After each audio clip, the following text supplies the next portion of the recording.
Bernie Madoff showed clients $64.8 billion on statements. It was paper, not a vault. About 4,800 accounts carried that reported total in November 2008. Behind it sat only a small fraction. For decades, Wall Street trusted him. Then cash demands exposed the fraud, and court supplied 150 years. Rewind. Before the impossible statements and the panic, there was a trusted name doing the selling.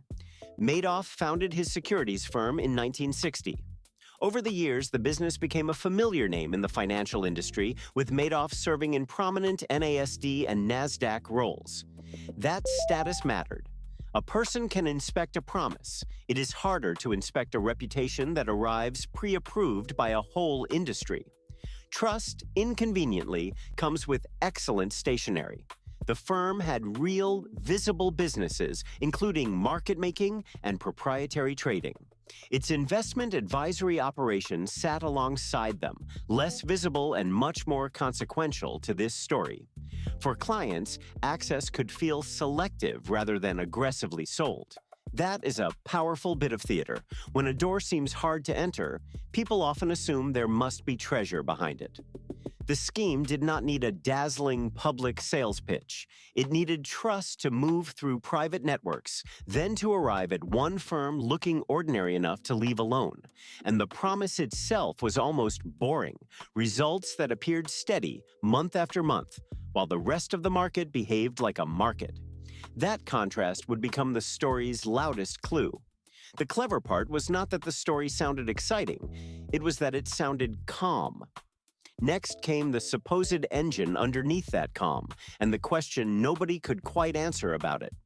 Madoff told clients their money would be invested in familiar securities, including stocks and options. The details sounded technical enough to feel professional, but simple enough to repeat at dinner. But the remarkable thing was not the jargon. It was the record, modest gains with striking consistency. Markets normally have moods. This line seemed to have hired a butler to keep them out. A good run can happen. A smooth run can happen. The problem is not that one chart looks neat. The problem is when neatness becomes the answer to every season and every storm. When markets fell, the reported story still seemed to land softly. For a client, that could look like skill. For a skeptic, it was a question with a very expensive answer. The comfort came from statements, not from a clear window into independently verified trades. A statement can summarize reality. It can also impersonate reality with surprisingly tidy columns. Those questions did exist. Analysts noticed that the reported performance and claimed options activity were difficult to reconcile. The mystery was not invisible. It was simply not solved in time. And behind the smooth chart was a much simpler reality than any strategy wheel. The money had a root. Once you see that root, the entire performance changes genre. According to the SEC's 2008 allegations, this was a Ponzi scheme. Money from some investors was used to pay apparent returns or withdrawals for others. The investments being reported were not the engine. New money could make the old story appear true for a while. A withdrawal arrived, cash went out, a statement arrived later, and the paper machine kept printing confidence on schedule. Court records say false client statements and trade confirmations were created. The documents did not just describe the performance, they supplied a physical-looking version of it, month after month. As more money arrived through referral and feeder channels, the apparent scale grew. More cash made more obligations possible. It also made the eventual shortage larger, faster, and harder to hide. By November 30th, 2008, the paper picture showed approximately 4,800 client accounts and approximately $64.8 billion. The criminal information says only a small fraction of that balance was actually held for clients. That is why this was not really a story about clever trading. It was a story about cash flow, false records, and time.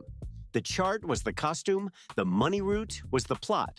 A machine like that depends on people continuing to believe the page. But years before the collapse, people had already sent regulators a different page, one full of red flags. The SEC Inspector General later documented complaints about Madoff in 2000, 2001, and 2005. This was not hindsight with a podcast microphone. The questions were being written down at the time. The 2005 complaint was titled, "The World's Largest Hedge Fund is a Fraud." The OIG says it listed about 30 red flags, including the consistency of returns and questions about claimed options volume. A skeptical analyst was not required to prove the whole fraud in a memo.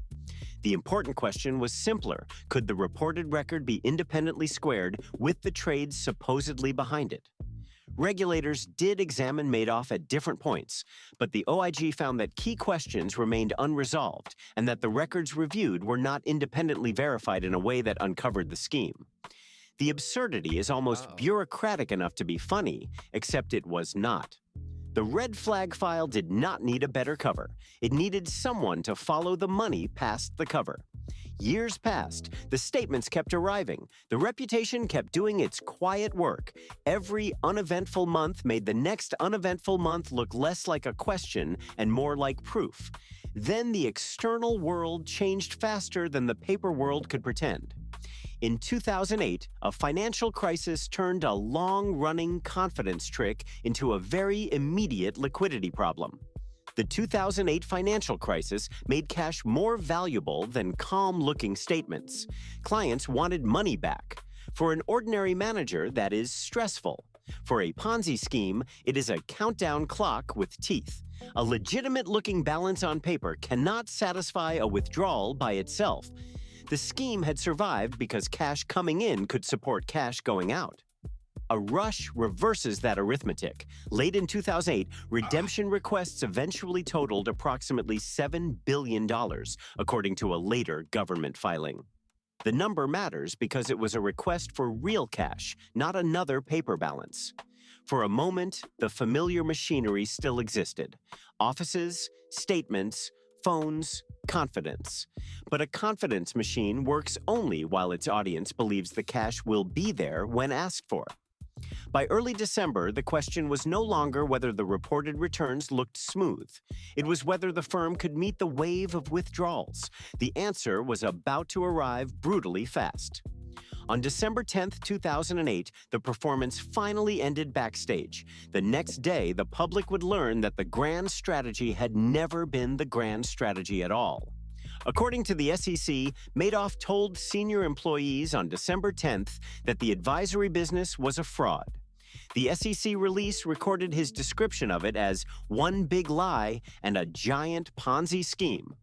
The next day, December 11th, FBI agents interviewed Madoff in Manhattan after the authorities were contacted. He was arrested that day. A decades-long story had become a criminal case in hours. Now every printed balance had to be reread as a question. The $64.8 billion on statements had looked like a mountain.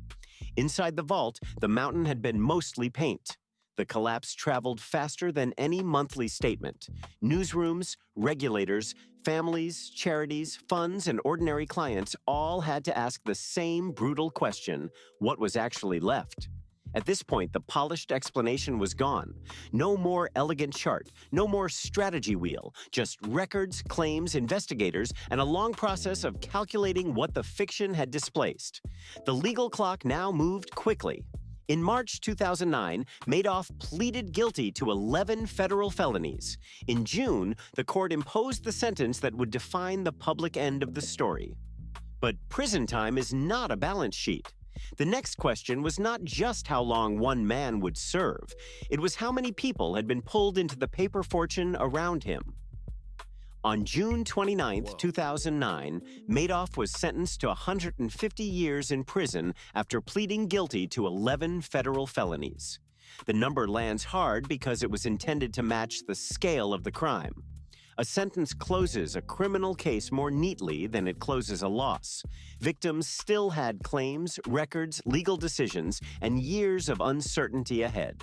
The bust was not one day. It was a long aftermath. That is why the numbers after Madoff are easy to misuse. Statement balances, net claims, recoveries, distributions, and victim fund payments are related, but they are not the same number wearing different hats. By December 2024, the Justice Department said the Madoff Victim Fund had paid more than $4.3 billion to 4,130 victims in 127 countries. That is recovery work, not a magic rewind button. Separately, the SEPA trustee reported roughly $15.4 billion in recoveries and settlement agreements by early 2026, with distributions continuing. The recovery story has its own long timeline and its own careful accounting. So the story did not end at the sentence. It kept moving through court files, recoveries, and people rebuilding what could be rebuilt. That leaves one final question. What was the tell? Recovery is not one shiny bar chart. It is years of tracing cash, settling cases, deciding claims, and distributing money through different programs. Slow work is less cinematic, which is why it deserves a good visual. The cleanest way to remember Madoff is not a single giant number. It is a mismatch, a huge reported world of balances and trades, and a much smaller world of verifiable reality. A smooth record alone does not prove fraud, but this history shows why unusually smooth results are a question, not a substitute for independent verification. The key word there is question, not conclusion. The other tell was social, not mathematical. A famous name, respected rooms, and confident paperwork can make doubt feel rude. History is not asking you to be rude. It is asking you not to confuse trust with proof. Madoff's legacy is not an impressive trick. It is the damage caused when paperwork, prestige, and repetition are allowed to impersonate reality for too long. The recovery work matters because the damage was real.